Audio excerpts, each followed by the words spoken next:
Kita sekarang lagi di dekat Jembatan Moro Penjalinan, arah ke pantai Ujung Batu. Emang lah lama buka amperanya, Bu? Sampai tahun. Alah, sampai tahun, berarti 2021.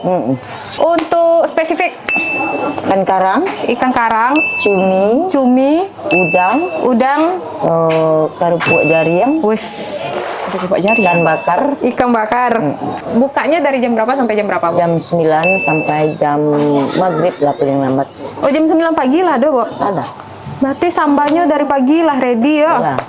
Terus sadonya cukup itu, Bu? Iya cukup. Kalau untuk harago, Bu? Haragonya kalau ikan bakar tergantung kepada gadangnya. Kalau ketek lo, kalau gadang lo. Dari barat sampai barat apanya, Bu? Dari 25.000 sampai 150. Kalau bagi orang yang tidak suka lawak misalnya gitu deh, Bu. Kok ayam-ayaman ada, Bu? Sabanya. Waduh, Jo. Waduh. Tapi Sabtu Minggu kami lagi ya. Oh, enggak hari Minggu tuh kan orang banyak buat anak-anak kan.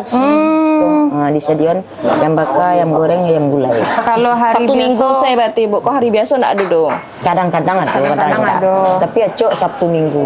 karena emang orang kemari pe mencari Mencari lawak. Iya, lawak sih. Kadang dia letak ayam tuh kami nak Tak cari ayam ayam. do. Iya, iya. Kepala Ayam ikan banyak. yang dicari orang. Iya.